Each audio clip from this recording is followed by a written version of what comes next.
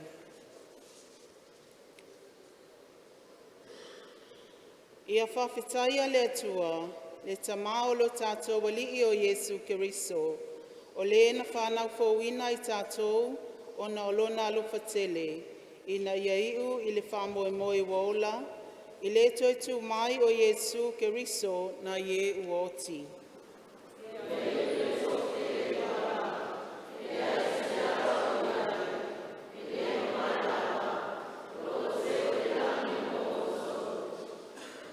O e o leo leoina e le mana o le atua, i le whātuatua, ia iu i le whaolatanga ua saunia, e whaalia mai i o na pō e ngatai.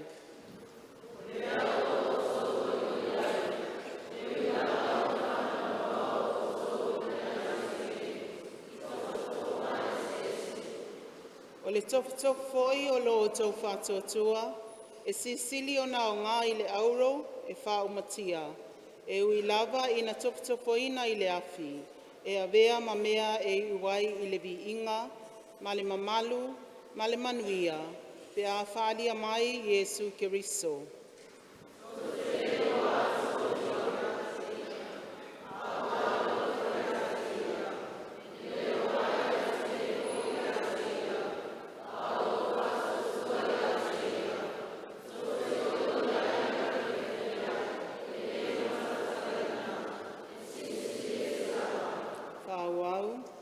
E maua foi i le uinga o tau whātuatua o le whālaina lea o tau manga.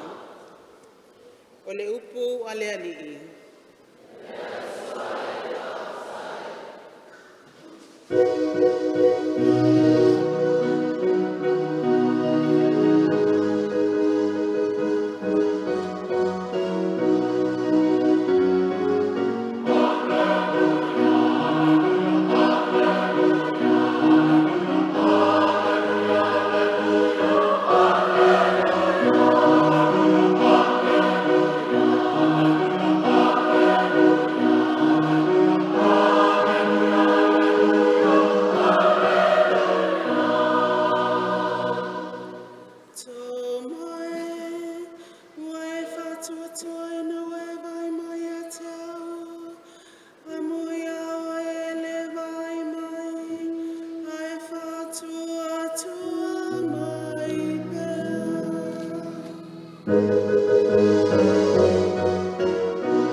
Ua mawai aso e walu, ua maliu atu Iesu, ua tūfo i o ia i te tonu.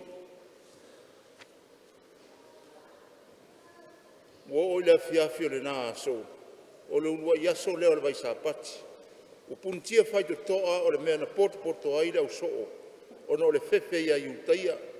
Ua maliu atu Iesu, ua tū i te tonu.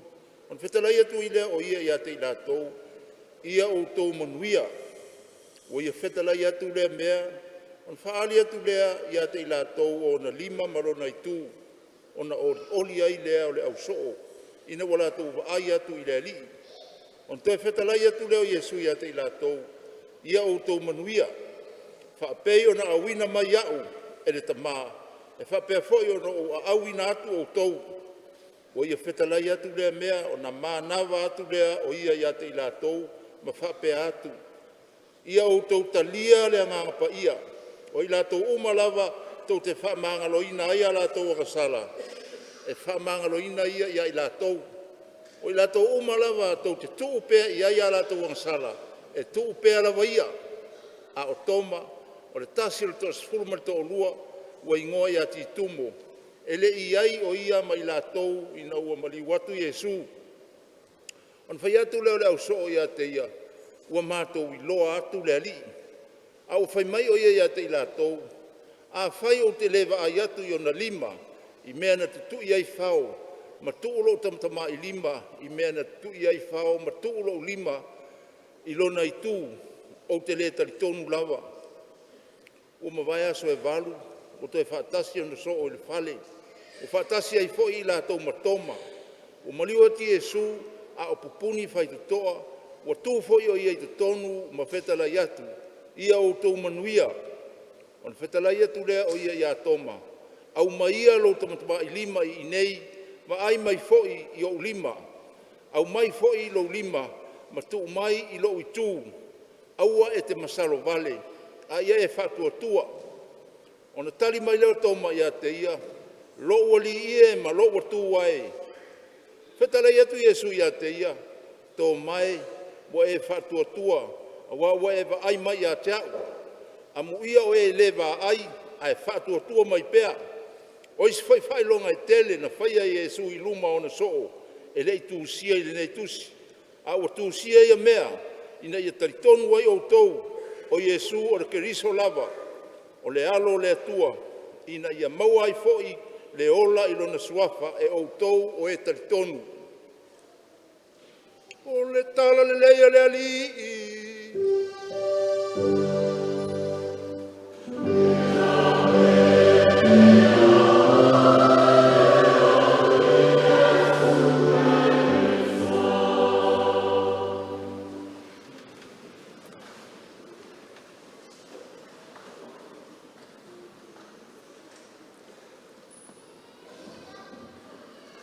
Toi whatalo whatu. Pa ia le nua o le atua, me sei latou tau tua o penga lo latou tau nu mai. Whatalo foi le mai mua whafonga sa moa. Ia i latou whatua maua mai le nei whasalalau. E ala i le TV ukumana. Tato ia i le nei asa salo na rua le nei vai tau sanga pa ia o le eseta. Tato iai pea i ngalu le toe tū manu malo lo tato o li o Yesu Keriso. Le pea ona mori mawai le evangelia o le taeau le nei, o le aso lona valu le nei, talo ona toe tū Keriso. A le veo tato pati ai ma whamamalu le nei aso, le sulufanga o Yesu anga alofa mamanu.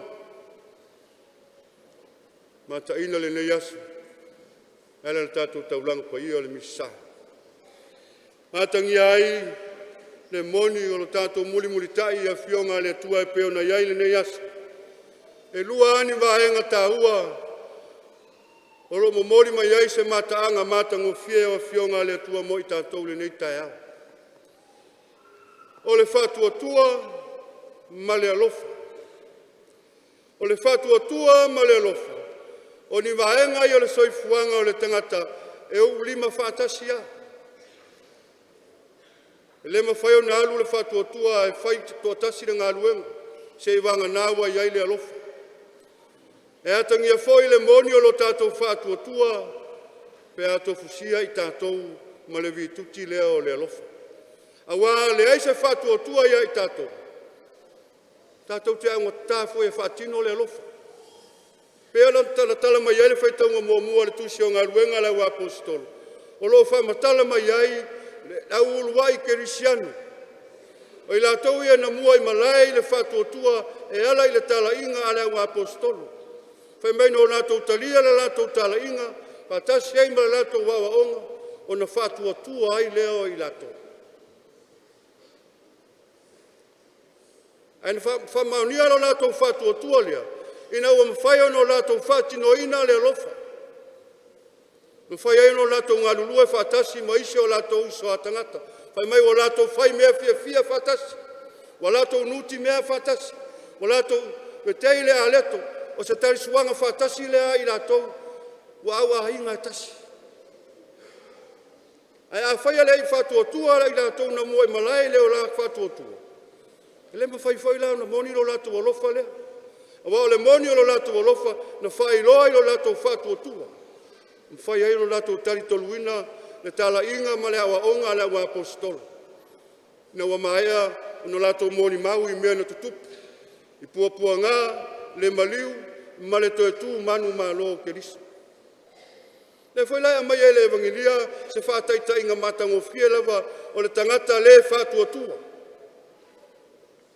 He mei no wa ulufale Yesu i le potu na iaile wa apostolo o lea lava lato te whāno no manu. O lato whāno no i le maliu ma le toe tu wa o Keriso. E na wa ulufale Yesu i le potu whai mai a Yesu Shalom. Ia o tau manuia. Peace be with you. Na whātua tu ai leo i la tau na iai potu. O la tau mori maua i manua o Keriso i o na au, malona i tu. E no o la tau whamatala atu i a toma. Whai mai a toma, o te le talitonu, o te le whātua tu. Se longa lava e wa ai o mata. E mai a Yesu i a toma, tō mai. Wa e whātua tu ai na wa e wa ai mai a tea. Ai amu ia i la tau o ele wa ai mai a tea. Ai whātua tua mai pēr. O i whātua atau tino e toma le moni o lona alofa i a Yesu whai mai loa li ie ma loa tua. Whātua awa ko whisio ai i toma i lona le tari tonu ma lona le whātua tua. Au wahenga i e lua soifuanga, e ngā lua e whātasi ia. E a fuafua mai uma i le loto. O le loto lea, o le whale ngā osi o loa lea o le angasala, ma le loto leanga. Awa ale leila loto le tangata, whai no fie ano le etalia le whātua tua, whai ngō fie foi ma au ngō fie e whātino ngā luenga o le alofa. Wa moni lo tātou whātua tua, tātou te au ngō fie, whai le alofa, e alofa i le uso a tangata, alofa i la toa mawhatia, la toa pua ngā tia tātou te whao i ai le alofa. Ma fua i sea, ono lo tātou whātua tua. E ale ai se whātua tua. Ngā umea whale konga kau ke oi whai. Lei se fia whaia se alofa. Lei se fia whaia se ngā ruenga le lei. Awa whai e leo whātua tua. E leo talitonu. E a mauti noma mautūlo tātou whātua tua i le moni o le toe tua Keriso. O lona toe tu whai o whapena no whaolaina ma whamangaloina ai tātou. Whai ngō fie no tātou oi whātino le vituti leo le alofa. Nanga o le alofa whai e le whai ngō fie lona tau. A whai tātou te talitonu na mua i malae le atua i le alofa i ai tātou e ala mailo na alo Yesu Keriso. Tau whai lau na whai ngō fie no tātou talia i lo tātou whātua tua. Whai ngā ruenga le leo le alofa. Le ola whai taulanga. Whai mai maulau taimi soani ai leisiu soa tangata. O le whai taulanga whai le taimi. Whai taulanga i lau tamau a inga mewa e maua. O le whātua tua le nā le fina ngalo ai le atua mo i tātou. Awa ale eise whātua tua. Tātou te le whai ona whaianga ruenga o le alofa. Tātou te le whiofo e soani uso a tangata. Le pe ona wha malosi au mai erita mapaia i atunu o lofe wata wai ma o latou taita. Wa whai mai a Yesu e lo o tau e le lalolangi o uso o tau. Pea o tau whi alofani. Ma fua i se ar whi alofani lea. Ono le alofa. Wa e ma whai le alofa lea. Ona o mai le nu o le atua en whai mea whaatasi. Whi oi ai. Whi ngale ngale ai. E ale ai lo se whātua tua. Talitonu lole iai. Ngar whi kui ai, whi upu ai, whi mui ai. Whi furi tua ai. Ai le se whi alofani ai. Le whai lape ona whamanatu mai eri whai taungolo na lua le tusi o Peteru. O lo whai mai, e tofo ina lo tātou whātua tua. Ioi. E anoa i atu na nau o leo langa. Ma fia fianga, le whetu leni solo mai, le tātou soifuanga whare tangata. E lui tau ina ai lo tātou whātua tua. A le whātua tua la e lui tau atua, ma whano atuai. O le whātua tua la le nā le au tātou mata i ai, o tātou tilo i ai. E whai ese tātou ngā luenga alofa. Le whātua tua foi lele ila ngō fie ea. Ska mai kala ar ki a kongo kewa. Ska mai kala ar kai fongo fie whari. Wa ia koro paki i fore pasi a lesi wa enga rari. Le whātua tua nai mafua i sea. O le maua, le mautonu, le mausali, le whātua tua. Peo no whai ei launga mua lawa ina wau whale mai le tātou matanga luenga. O le mate wā, o le whātua tua. O le tātou o langa te tala. Pe mai la ia le leo le fata oto le mate vale na le pa. Wa le fatu otua. O le pa. O le mate vale le fatu otua le. O le tato wola tatalu. E fe so soani fa malo si au fa lo totele ai lo tato fatu otua. E ava vai tato le ola tatalu. Fa ngofie ano solo vi lo tato fatu otua. Fa ngofie ano solo mut. Fa ngofie foi ona fa ma vai. Fa ya ku role mea sa nga mea la ulok sa nga mea makanga lueng fa ma vai. Fa ya ku kausala e fai fa ma vai. O ngolea. Le mautonu le fatu otua, le mausali le fatu otua. Va fuai foi ona le mfai ona fatino le alofa. A le fatu otua ma le alofa. Le tato te fama maluina le ne yasu. O le anga alofa ma mana o Yesu. O wana le tu mau Yesu lo le fatu otua ele le na misiona faola. Ele tau nu al faol tanga. Na ia talia ai ma le ono sai tau emu, le sasa, o le tau, o le tufeanga. Ma mafo le koluse. Na ia talia ai lona fatu otua o na olona alofa wa na unautai mo le tangata angasala. E a tato fesili o aina mariu ai Yesu, o aina whakoluse ina Yesu. Pai ngofia kakua ia ia piraka. Pai ngofia kakua ia ia yuka. Ale upumoni lava, o oe, ma, tato uma lava. Na tatou tofu sao uma ani mariu o Yesu. Le ngata wa tatou wangasala, au tatou foi lena tau wala au, whakoluse, whasataulu, avese, kakala mai pālapa i lafa oi pālapa au la fonga. Ai whasataulu o Yesu. O tatou uma lena tau wala au. Ale ala o tatou yele nei asu, whamanatu a whionga le atua. Se tapu e alo tatou whatu atua. Wa amoni lo tatou whatu atua. Pai ngofie foi no tatou whaia whatu. Ngā luenga o le alofa. Tatou te watu arenga le mele lei mo le uso a tangata. Tatou te whisosoni atua i lewa vai vai. La vea i lewa mawhatia. Tatou te talo ai foi mo i latou o lo sawaina ma mawhatia i so se vaenga ma so se vai panoa le nei o langa. A peo na tatalo mai ere ta mapa ia. Tatou o mai o tatou o whanau o le atua. Tatou te nonofo whatasi le laulau o tasi. Tatou te nuti mea whatasi. O tatou wheoi o ai, whengalinga le ai, o tatou whealo whani. E au tatou ese. E le ma whai ono tatou whausia se malo, lo tatou loto ese.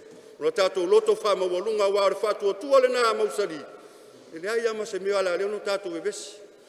E a fua ona tumutumu le to ese i tanu malala ono i lātou tau mamau ma le alofa. Ma fua na tau mamau ma le alofa. Ma mau fo i lātou ma le whatu o tua. O le whiau tau mori foi le mo i tātou le nu o le atu. A pia foi sa moa whafongafonga. Te o tila i o tātou taitai. Taitai whale malo, taitai whale kālesia. A moni lo lātou whatu o tua i le atu. Moni foi lo lātou o lofa i a sa moa mona tangata. Tonu foi o whala potonga. Tele ai lātou e vema taitai e leta li tonu ina e tangata. Na lātou taitai ina. Ma fua i se a. Lātou te leo whaia ngā ruenga o le alofa. A moni lo alofa i le atua, e moni fo i lo whatu o tua i a te ia. Wa le tātou te tapisa, e mai tātou te alolofa i le atua. O whea na moni lo tātou alofa i le atua, le le mwhaino tātou whati noa le ngā luenga alofa i le uso atangata. O whea na tātou mai tātou te whatu o tua i le atua, a eo le whatino le ngā luenga le lei, ngā luenga alofa i le uso atangata, e le ise me o whai. Whapena umalava i tātou. Ala whamanatu a whionga le atua mo i tātou le nei aso. Ta pue lo tātou whatu o tua, wa mausalima ma walo tātou whatu o tua. Ma whai whai no tātou whai ngā luenga le lei, ngā luenga alofa ia. Tātou te tali atua i le alofa o le atua na mua i malaya leilo na alo Yesu Keriso. Na ia mangalo ai tātou. Le whai peo na tau alanga ai le whai salamo le nei aso. La tātou taulanga vivi i le atua. Tātou te whawhetai ai lo na alofa. Awa o lona alofa, o lona le lei lava lea mo i tātou. E ala le tātou tau i atu ai le alofa o le atu. O nao le tātou tau langa vivi. Whailo ai lo tātou whatu o tua i a te ia. Ata wa aia fo ia o le moni o lo tātou alofa i a te ia. E ala le anga alofa mamana o Yesu. Pe o no tātou whama maluina le ne asu. E manuia le sulfanga Yesu anga alofa mamana. Manuia fo le tātou tanga luenga. Manuia le tātou kuleanga. Manuia fo le whafonga mai moa mai a Samoa i so se tafa o le neila lolanga. Maria pa ia e tina o le anga alofa mamana. I le suafo le tamā ma le alu ma le agaga paia.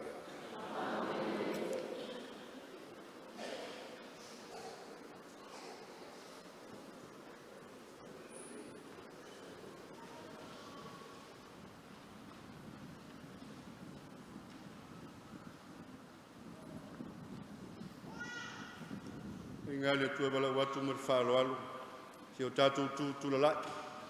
Folo le moni o lo tātou whātuatua lea, le whātuatua foi leo le kalesia o au le lalolangi antoa, e ala le tautinonga o lo tātou whātuatua. O te whātuatua i le tua e tu tasi, o te maa, le en whaia le langi, mana langi, o mea o waaia, o mea le o waaia, o te whātuatua i le lia tu tasi, e Jesu Kirisi. Le alua tō te silawa o le atua. Le en whanau mai le tamā o le whaia se mea e tasi. O le atua mai le atua. Malamalama mai le malamalama. O le atua moni mai le atua moni. O whanaua ai le whaia. E wingo te tusa ia mai le tamā. O ia whoi na whaia ai mea malawa. Mo i tātou tangata mo lo tātou whaoratanga.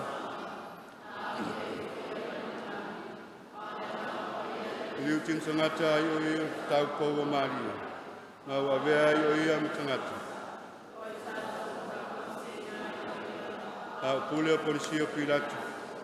A maniu ai mo whare la was. A le astolu na totu ai a peona tusi a tusi. A fio ai o ia le langi. Lo fio ai le au tau o le tamā. Le ato e fio mai o ia il mamalu. E whamasino i e ola mai e ote. O lona malo fo i le ai so na ngata. O te whātuatua le alii o le fo ia le ola. Le fio mai le tamā, le fongia ma vi ia whatasi ma le tamā ma le ai. Le tala.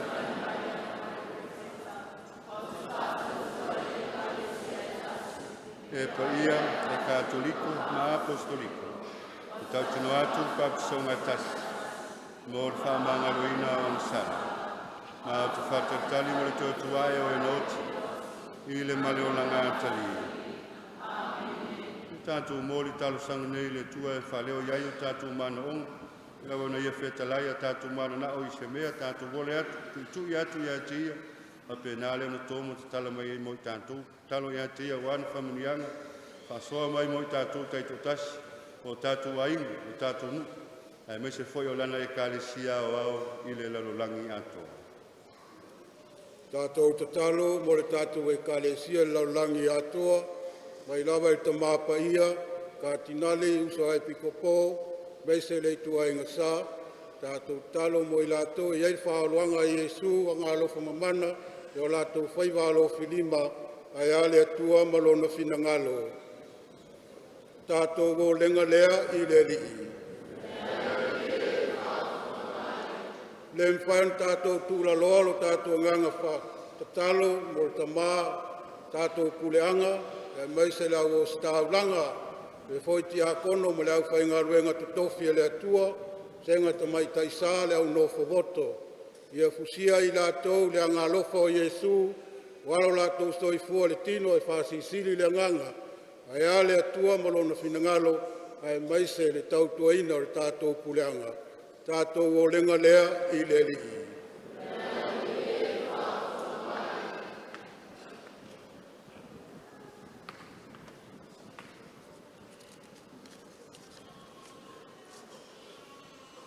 Ia tātou tālusia, mālo umo le lalolangi. Ia iai le file mu, alofa. Kawaina i le toto ma le vai o Jesu. Tā ofi taua, whala au whaasaina, whaalavelave whaanatura, ia whaavai le atua le lalolangi. Pei o lana poloa inga ina o le awhio i le langi.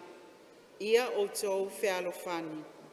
O la tātou o le ngalea i le alii.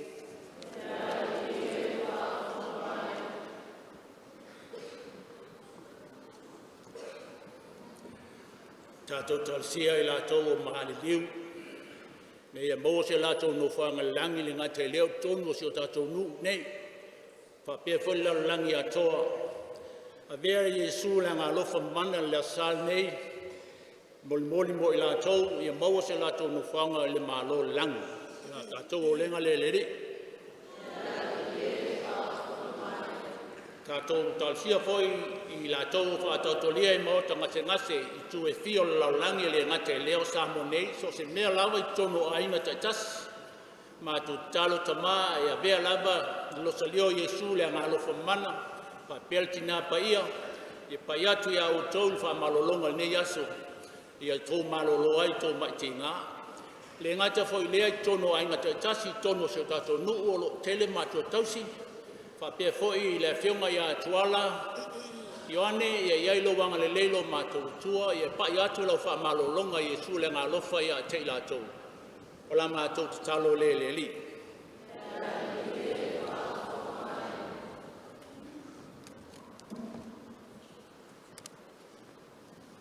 Le aso sa whapitoa, o tātou pātikati ai le ngā lofa mamano Yesu.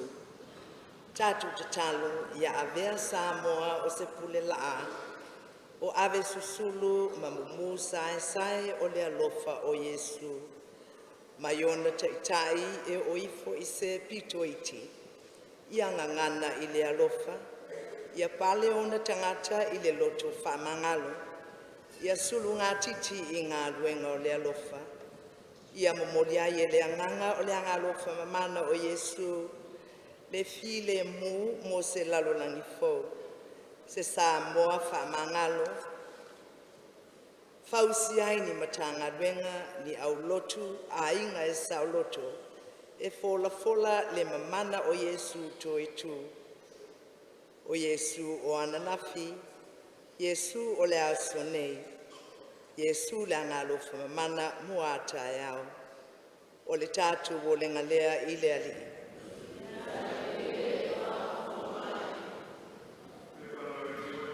Talo tina peo Maria ilo nalo talia mai talo sanga o tatu whale oina. Ata se manisio manatu lilo e tutonu o le tangata la vai. Sia walofa le sina, tina le anga lofa. O oe lo manto wola, lo manto fia, lo manto wha moe sia walofa. O lo alanga atu ya te oe lo manto nei whanau ta asea ewa. Ma tofi tangisi, ma le awe le nenu o le whanau noa. E nei lo mātou whauku ai, e whasanga mai a te mātou o whawhonga alofa. A ma vai whai le nei tāsenga, e whāri mai e suar whamanuia o lo wai. O e Maria e tau pōwanga le nei, ma le anga alofa, ma le anga manu. O rā tātou o lenga le nei o no keriso, lo tātou o liku. Amen.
e ngā le tua i o tau te talo. Na ia tali le leia lau nei taulanga ma lau o tau e le tua le tamā e ona le mana unga. Ia tali e le ali le taulanga ma iau lima i ngā manu manu o lau suafu. Ia o ngā foi mo i tātou, o lona e ka le sia pa i a tau uma. Amen. Le ali e ono le whātua tua man papisonga, wa vea i mātou o se fuata ingo fō. E talia taulanga alo nu. Wa ia e taitai mātou uma i le fia e whāwawau. O la mātou o lenga le nei ono keriso, o lo mātou ali.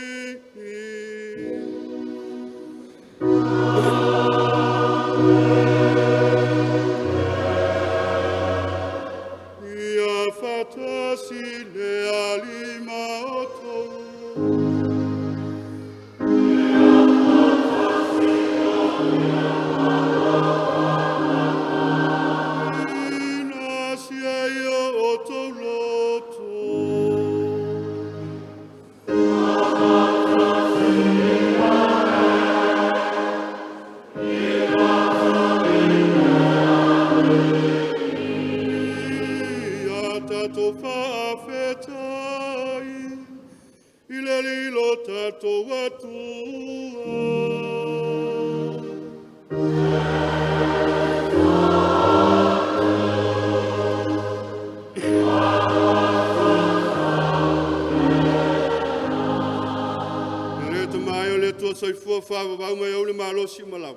Se mita mitanga whaiae mō mātou i le whawhitai i a te oe, e ala atu ia Jesu Keriso o lo mātou oli.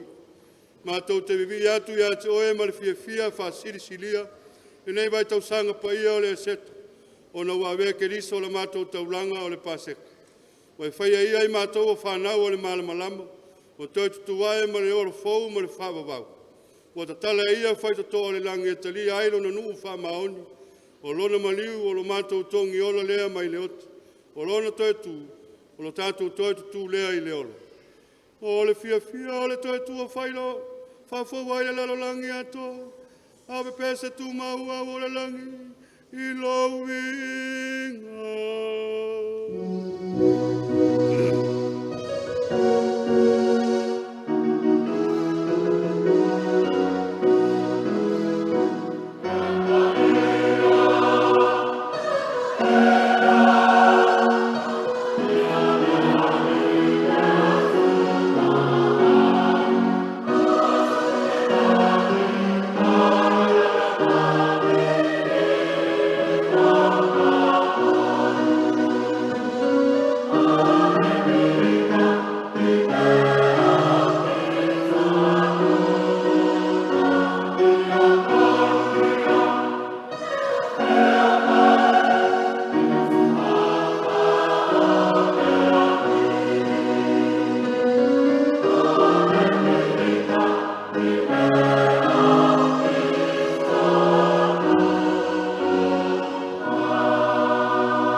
Tua pa ia la o le punanga o pa ia umu.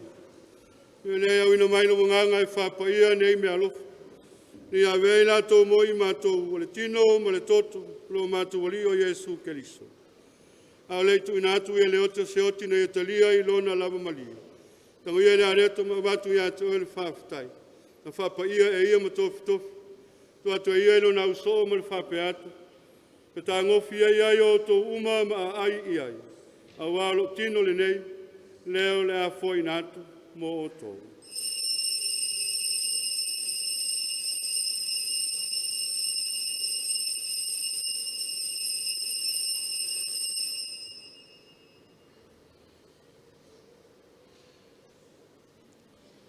A penana o mai ata mo ftanga tangu ia kalisi mto watu ia tu el whaftai ma le viinga. Watu ia kalisi lo na uso ma le whape atu. E tā ngofia i ai o tō uma ma whainu ma i ai. A wale ka alise le nei o toto le whenga inga fau ma le whawawau. Leo le alilingi nātu mo o tō mo te ngata e tō tele, mo le whamanga lo ina ai o angasala. Ia o tō whaia le nei sauningo le whamanatunga o au.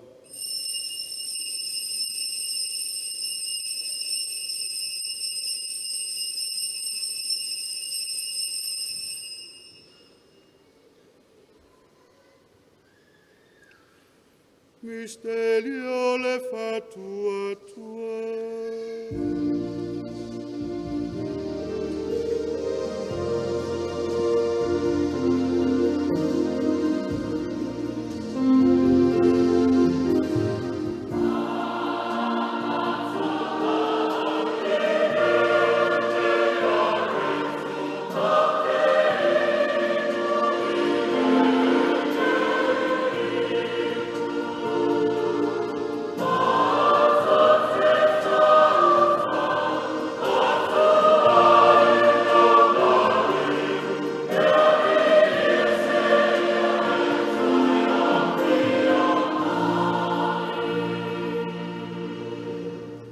Whamalatunga lona maliuma lona toi tū mātou te mamuri atu i atu o le tamai. Pene are to le ola mene nei kālise o le whaalatanga. Mātou te whawhatai atu na wai alo ia i mātou e te tū i auluma ma au na atu i ate oi. E soso ni mai ai mātou uma we o mautu whaanga le tino ma le toto o Keriso. Na ia whaatasi tasia i mātou le mawhatanga e tasi e le anganga pa ia. Le ali ia ma le tuala we kālesia o le o ta apere la rolangi atoa. Na ia mātou ola i le alofa, whatasi ma leo si fulwhalo mātou ta māpa ia. Mo sese vito li o tuilo mātou aki epi ko pō. Na i tua inga sa uma ma le au noa whaboto. Na u whai ngā luenga ngā lulue. A me se lo nu whato tua o mātou whaita ulanga i nei. Mo na tua o mātou mātua uso ma tua whawhine o whanau. Fo i atu lo lātou mālo longa ma le whamoe moe le toe tuae. Ia talia i lātou whatasi ma tangata māli li uma i le māla malama o lawa fia. Ia e lofa mai ate i mātou umalava. Na ia mātou wa ngā mātou te waifa tasi le ola whawawau. Ma Maria tina tau po o le tua Iosefo pa ia lana tane. Le au apostolo mo le au pa ia ato uma. Wa e na whatino ina lo finangalo i tupulanga uma. Mātou te fia vivi ma whane ne whatasi ma ila tau ila wa fio. E lātu ilo walo o Yesu Keriso.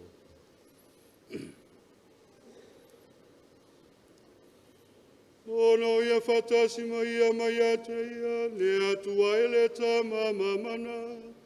Ia whatasinga o le nganga pa ia, o le vinga malmamalu atoa waila wa fio, i le whababau lava.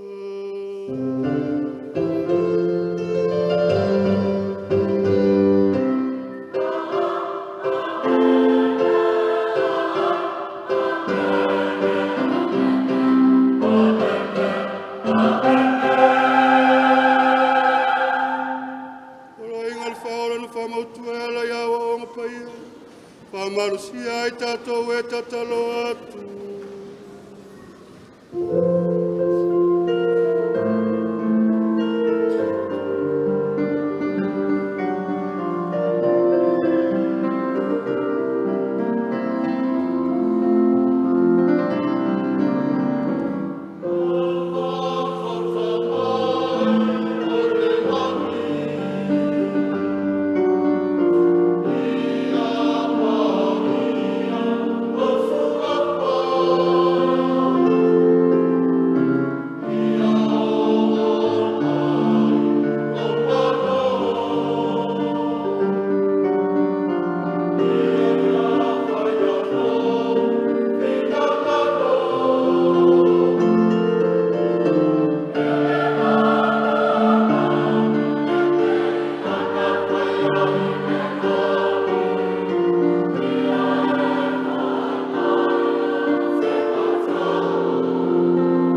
Ma o mai ai mātou le file mui o mātou aso. I le fsoso ni mai lo lo fa muti muti vale. Pasa oi mātou mai le sala ma pui pui oi mātou mai atu ngalunga uma. O mātou fatali tali atu mo le fa mo e fia fia. Mo le fia mai lo mātou fa o lo Yesu Keriso.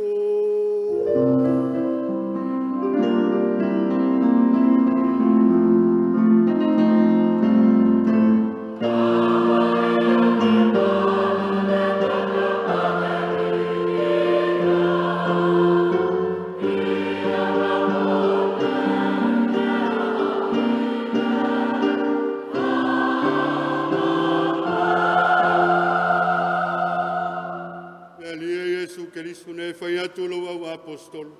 O te tuato ia te outou lo file mua, lo file mua te fai atu ia te outou. A ole ia sila mai amatu wangsala ai le fatu o tua lau e kalesia.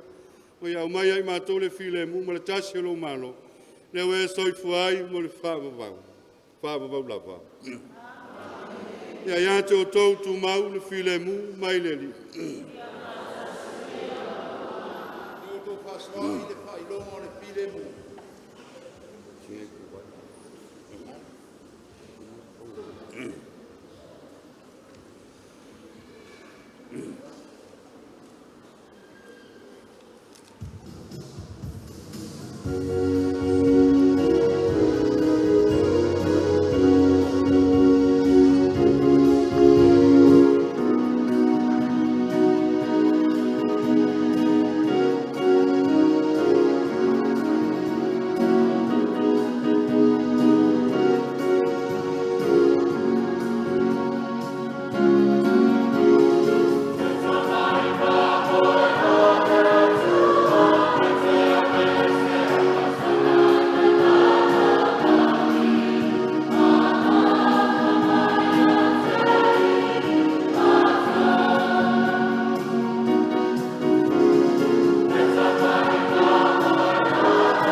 Pauta ia Yesu toi tūle nei, o ia o te mai mamoe le tua.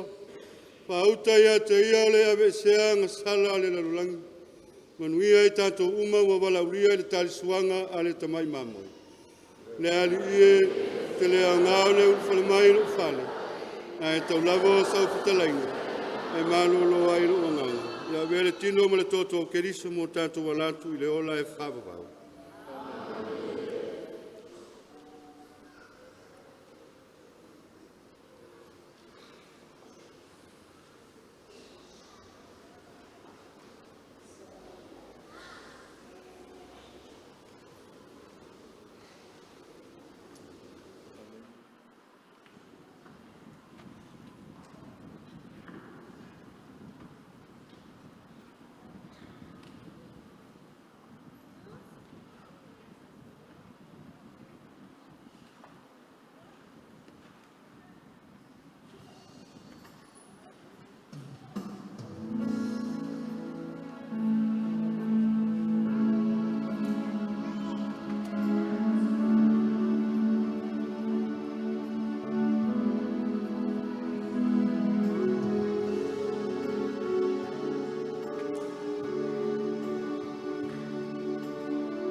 Au lei mai ina le taulang paia. Ulai whaleo le nganga whawhtai paia le nu whātua o le tua. Lo tau tau pati mai foi le nei tai au. Le ngata ilea le nganga whawhtai e whaleo foi ai lātou na tāpina ina le tātou malu malu. Whawhtai le au ainga o Iesu wa ngā lofa. Ia mo le whainga taulanga o le nei tai au. Tangata au lau ainga leo Iesu wa ngā lofa. O ka ngaka fia fia. Pela fia fia la wanga ka sia ku mau e per ko fia fia. Ai o toma ave fia o le anga lofu mamana o tatu wali. Ale foi le nganga faftai au nanga umo le nei taulanga paia, nanga le upu. Nanga le tale stia malo faftai ta pena malo le saun. Ale foi le nganga faftai ile au foi ngaluenga ale TV upu mana ia mo le latu ngaluenga fa wa upea. Pe ona ia le nei taiao. Le matou talo. Fatu mo to le tua la to mama au le yaso. Ya le yo to time fa le ngata i leo le nei foi avo no tatu mafutai. Pa tai foi mo fainga taulanga. Le pua o ai pele langi si le fanga le tua. To fatu mo tu no to wanga le leise wala faingo fie o no to nganga fai taulanga. Ya tau na yanga le tua na foi mai aso foi mai a fe au mga luenga tiu te mafaiva na fe nga yai malo nu e me se foi onisi o wo mai masani u fai na se si mai lo tatu nu ya tau na ya vele le eo le au vanei na fianga tu ala masala la to lua ya te vanga mai fale pa ya sal murianga ya o se fa malo stino ta ua mo to ya tatu yai tatu nu nei Salo nau fatu tatu fautasi ia fuanga foi na vai aso me pe tatu taulanga pai o misa mo el tatu misa ma tatu le aso fua se o lava ile asto nai ia fa penai foi ona fa wa tu ai pe ni foi le tu ai fa nau fe ngai foi ma malo longa le nei vai aso ia wa to ta penai na to le foi kuata fa le awa onga mo ni le tu ai le aso fa ma malo Yesu wa ngalofa o na awa inga e ngata i lea whamanuia le tātou nuu, o nua foi le tātou mutanga luenga, e ngata i lea mai moa whawhongafonga le tātou kureanga, e meise o sa moa antoa. O nua lea sa pa i o le li, i a te outo uma.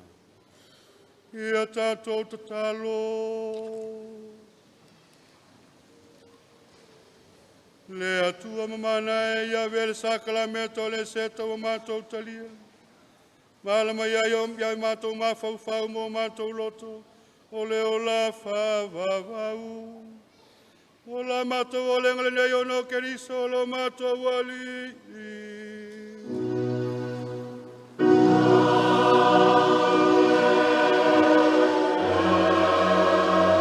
Ia whatasi le lima o tou.